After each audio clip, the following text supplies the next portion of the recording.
Matthäus Kapitel 14. Zu selber Zeit hört der Fürst Herodes vom Jesus reden und sagt zu seinen Hofleuten: Das ist der Johannes der Täufer, der ist wieder lebendig geworden von den Toten. Darum wirken Wunderkräfte in ihm.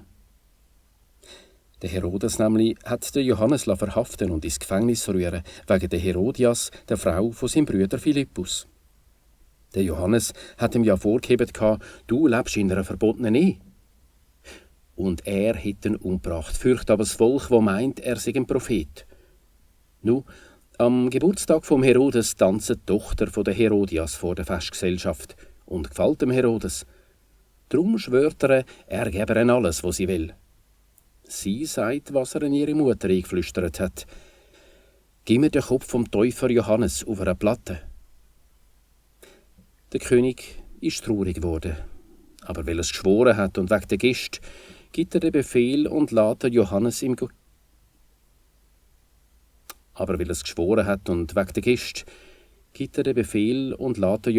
Gefängnis köpfen. Und man bringt seinen Kopf auf eine Platte und gibt ihn einem Mädchen, und sie bringt ihn ihrer Mutter. Und dem Johannes seine Jünger kommen, die Leiche holen und begraben, und gehen am Jesus erzählen. Wo der Jesus das hört, verschwindet er zum Land aus über den See an einen abgelegenen Ort, weil er für sich sein will.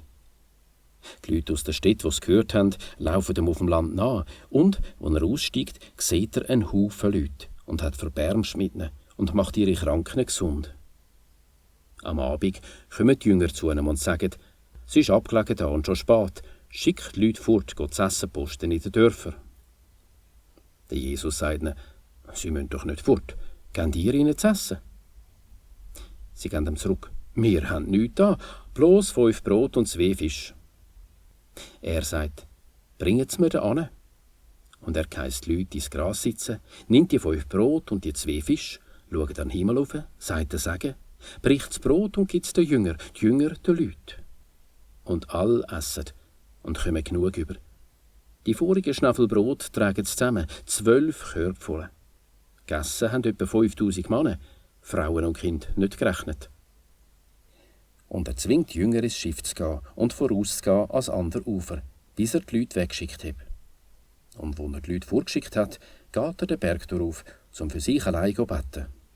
Am Abend ist nur er dort. Das Schiff ist schon weit im See raus, hat Mühe gegen die Wellen im Gegenwind. Gegen den Morgen läuft er übers Wasser auf sie zu. Als ihn die Jünger sehen, auf dem Wasser laufen, fährt ihnen die Angst in die Knochen. Sie meinen, es sei ein Gespenst und brüllen vor Angst.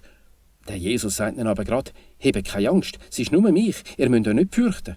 Da gibt ihm der Petrus der Antwort: Meister, wenn es du bist, befiehl, dass ich zu dir komme auf dem Wasser. Er sagt: Komm. Und der Petrus steigt aus dem Schiff, läuft auf dem Wasser und kommt gegen den Jesus. Spürt den Wind, kommt plötzlich Schiss über und fängt an zu sinken, brüllt: Meister, rett mich! Da streckt der Jesus gerade die Hand aus, hebt ihn und sagt: Du Kurzgläubige, warum zweifelst? Sie steigen ins Schiff und der Wind lässt nach.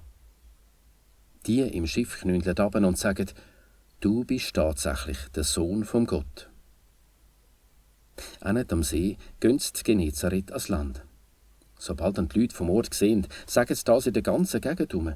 Und sie bringen dem all, was ihnen schlecht geht. Sie wollen bloß den Züttel von seinem Gewand anlangen und jeder, der ihn anlangt, wird gesund.